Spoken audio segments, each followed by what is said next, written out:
Welcome to Place to Contemplate, Episode 3. I'm your host, Dan. Place to Contemplate is a nascent podcast that seeks to find new insight about worldly things, like a curious mind picking up a leaf off the ground to examine it. The episodes are composed of monologues that focus on thought and creativity. In these segments, I share recent experiences of mine and contemplate art and reality. What follows is Episode 3. I hope you enjoy it. I'd be glad to hear your feedback and ideas for growth.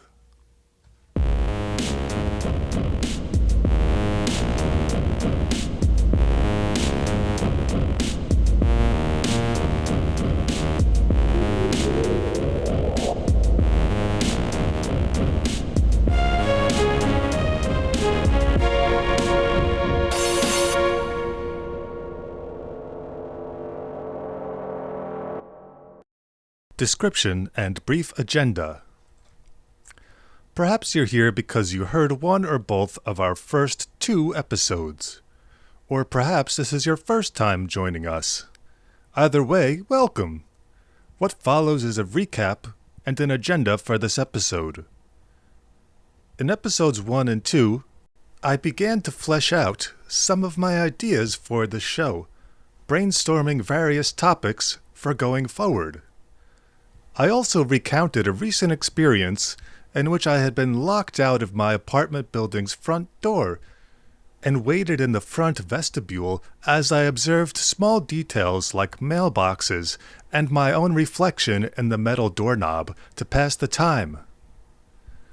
I also expressed that dulcimer theme music would be an appropriate introduction to the podcast, perhaps on episode 3. After a hiatus, I went to work building on these ideas and began to mold in episode 3. I decided I would continue the previous show's emphasis on thoughts and sharing recent experiences, and this time prepare topical segments in which I explored these thoughts. I also indulged my aforementioned want for theme music and created various audio introductions and transitions. You have already heard some of them. As I worked, some of these experiments with sound and audio commentary blended into a form of spoken word sound collage. You'll hear several of these audio pieces throughout the episode. And along with the new material, you'll hear various quips and departures. Let's see what happens. A bulleted agenda delivered briefly. Top of the show, the first segment in which I describe a prank between 2 movie stars. Time Talk, a new segment in which I discuss the passage of time. Blank Pages, a new segment in which I discuss creativity. In Contrast to Misanthropy, a segment in contrast to Misanthropy in which I craft a sound collage. Let's go.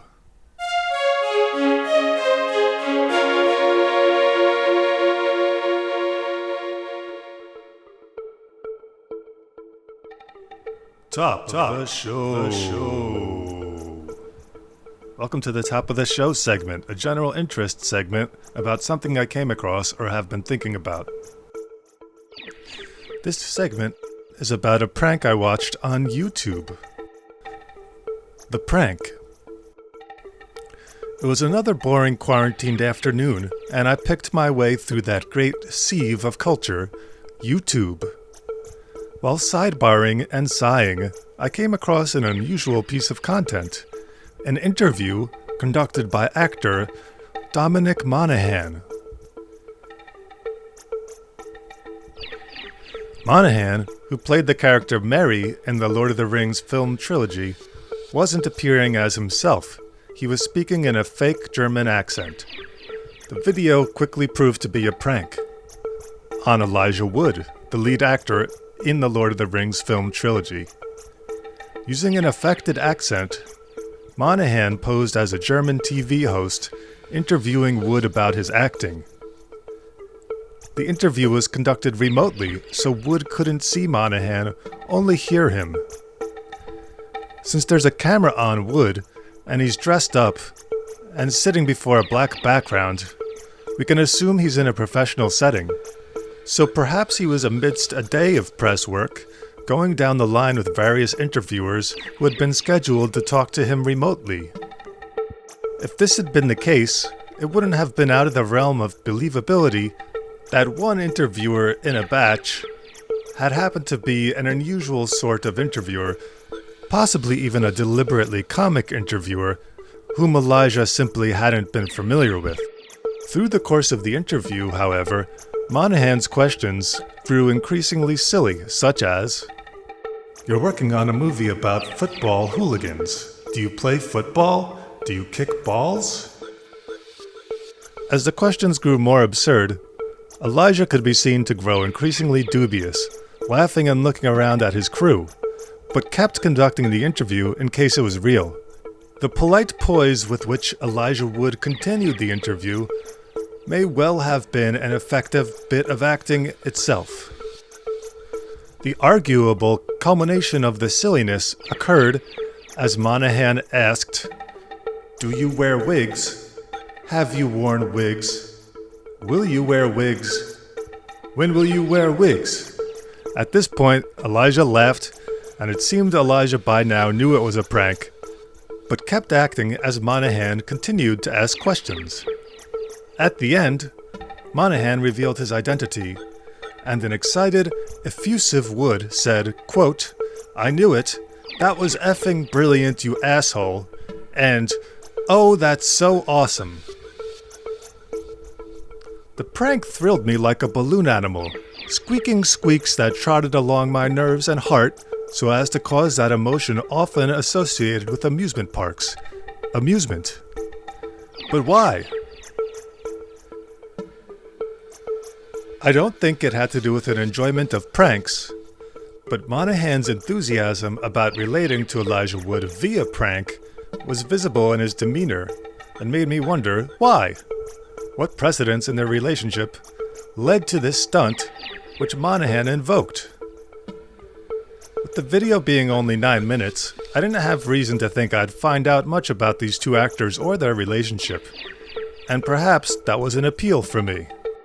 In watching the clip, I saw an intriguing mixture of acting, in which Dominic pretends to be a German interviewer, and Elijah pretends, on some level, like he doesn't think he's being pranked. This actorliness mingled with a level of realism, i.e. Elijah employing his serious interviewee persona. All the while, on another level, both actors' amusement and perplexity showed through cracks in the fourth wall. As a regular internet user, I don't know why Dom chose to play this prank on Elijah, or why Elijah was amused after he heard Dom had been the one to do it. What was their level of familiarity? Did they regularly go canoeing together in real life? Or did they share a love for Sabra brand hummus on pita bread while they waited for their next scene with Gandalf? The interview exchange did not answer these questions. As far as I could gain comprehension of the people involved in the interview, I could see fleeting indications of curious minds at work, and of some measure of friendly wit and warmth, which is to say, brief flashes that might indicate things about each person. And now I wonder, how much of our personal understanding of the world is gleaned similarly from flashes of life left for us to interpret? Perhaps that is why actors and films captivate us. In their practiced way, actors offer flashes of life for us to interpret, giving us a mirror through which to see reality reflected. With reality being messy and without definite meaning, it helps us to see reality filtered down to dialogue, plot, and facial expression. And in this case, reality was filtered down to a prank. The world of actors and film is indeed ripe for contemplation. Now that I've cut into this tasty fruit, I hope I will continue to peddle further exploration of films, actors, and their encompassing world as if these components are cubed fruit sold in Ziploc bags. Watch for this in future episodes of this podcast.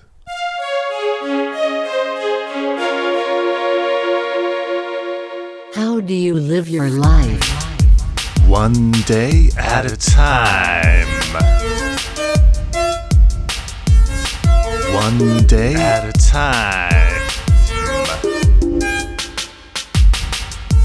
How do you live your life?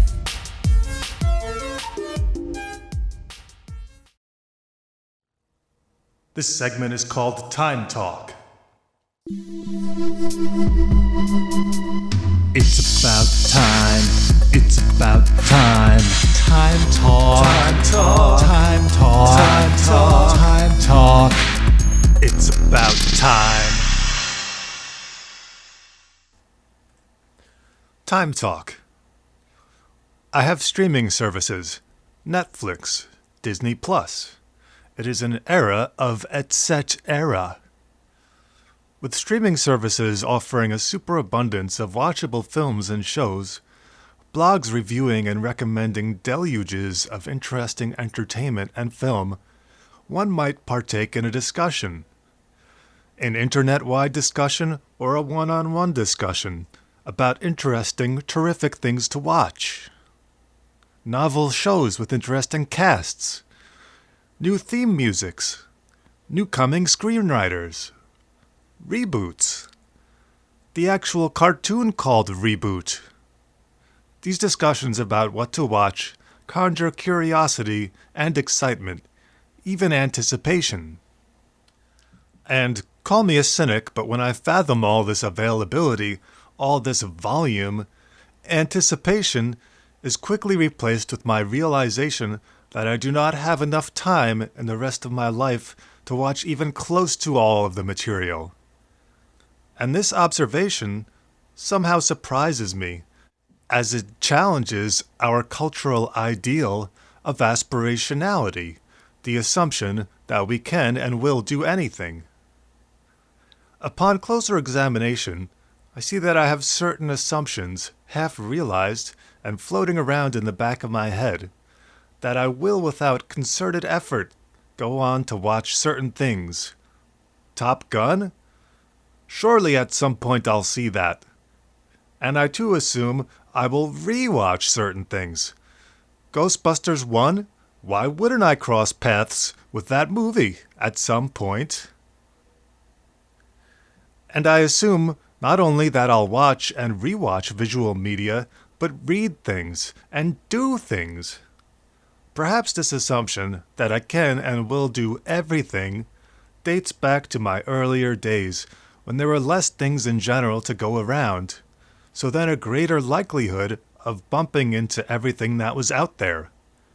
Perhaps this assumption that I would do everything dates back to earlier days with seemingly limitless time ahead of me. But now, as the waves of time crash over our shore, I hear the beat of time, and I wonder, when will I ever rewatch Home Improvement? When will I buy a vehicle and drive it around? As the waves of time crash over our shore, I hear the beat of time, and I wonder, when will I buy a bicycle? When will I buy a unicycle and learn how to ride it? I'm running out of daylight. When will I buy one of those four-wheeled bicycles, a quadcycle? When will I learn a martial art, let alone progress to black belt?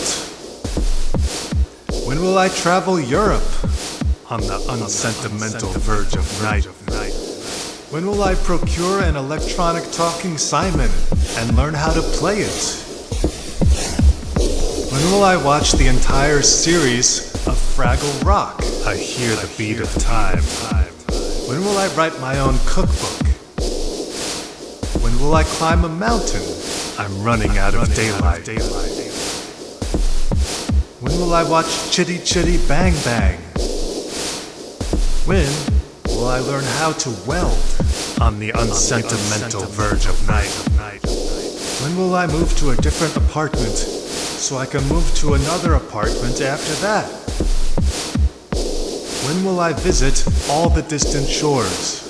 As the waves of time crash over our shore, I hear the beat of time. I'm running out of daylight on the unsentimental verge of night.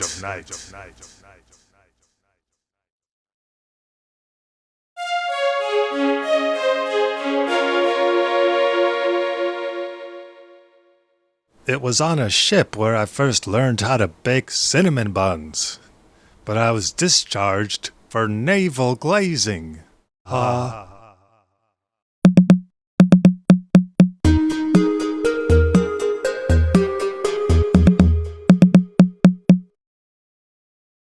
I had a near-death experience. It was called life.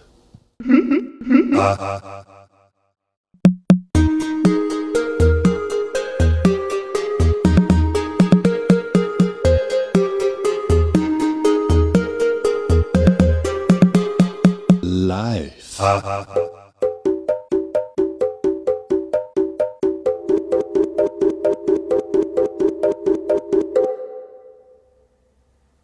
Segue.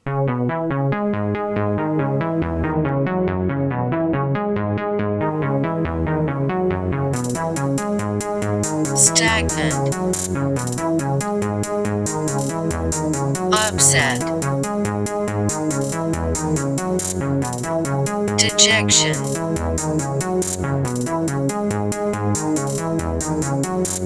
Disenfranchisement.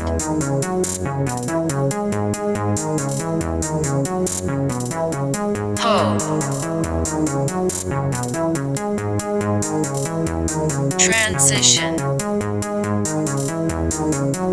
Uplifting.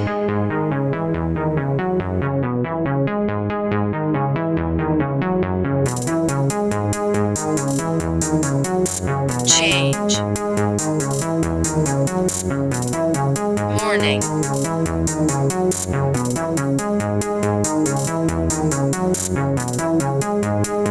Hope.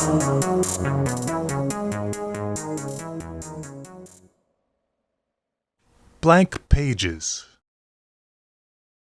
Blank pages for days and days. What will I write? What will they think? What will it mean? What will it say about our human condition within this world we live in?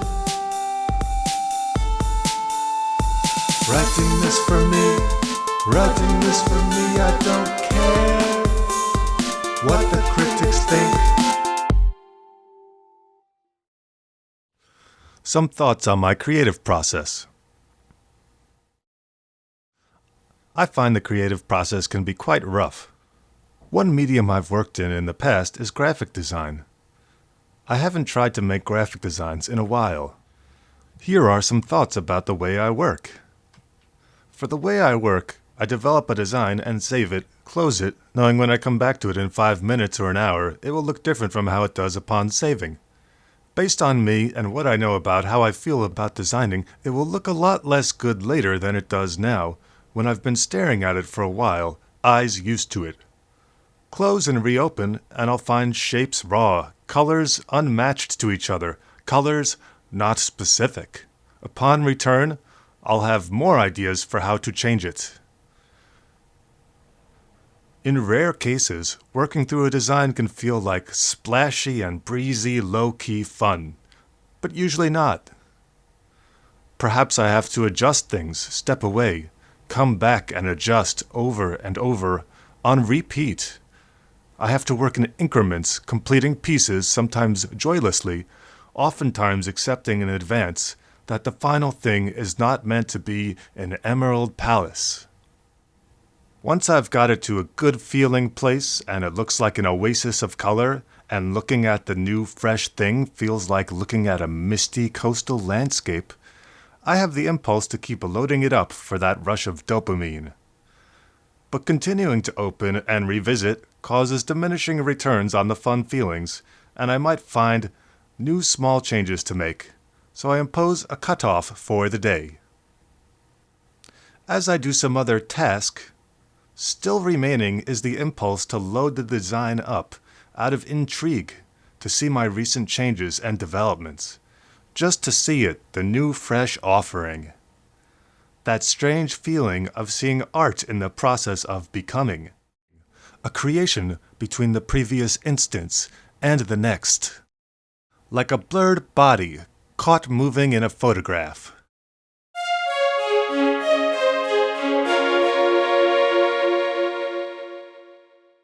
Let's go in contrast to Misanthropy. In contrast to Misanthropy. In contrast to Misanthropy. It's things to do with a partner. Walk around an area that's likely to have an ice cream truck parked somewhere, and when you find it, get some ice cream together. Clean the bathroom, it's faster with two people. Each of you wear Velcro shoes and then undo and redo the Velcro, placing a microphone with an effects chain Amplify the amplifier. so you can pitch bend and apply bird watching. Origami. Undo and redo the Velcro. Take it, robot. In contrast to Go for a walk in the park. Yeah. In contrast to microwave a bag of popcorn and catch up on some Netflix binge watches. Share stories about your dental history. Recommend tips and tricks for self-care. contrast to Have an honest and open conversation of go to the mall.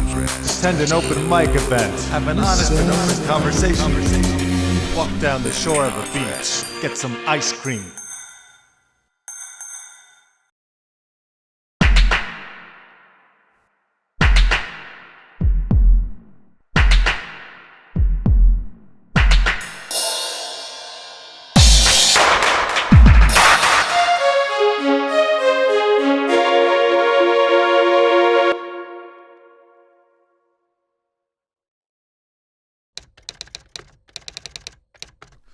And that concludes our show. As I write this on a Saturday morning and reflect on this episode, I realize it took a while to get my thoughts to move in a straight line. And even after assemblage, they still moved in angles and diagonals. A bit like a flock of geese soaring through a winter sky in a flying V formation. I really appreciate you listening and indulging some of my thoughts and my sound experiments. I had a lot of fun meshing my thoughts and ideas with audio. If you enjoyed any of those song fragments, feel free to go back and listen to them again. I'm going to put the timestamps in the YouTube description so you can jump back and listen to Time Talk, or in contrast to Misanthropy, and the other song pieces. I look forward to your feedback on this episode and this project at large. Feel free to comment on any of the ideas that I had explored in this episode, and let me know if you have any suggestions for future segments, if you'd like to appear in a segment, or if you have any suggestions for films or other media that would make for interesting discussion in future episodes. I can't tell you what will happen next, so I guess we'll have to keep moving and see what we find.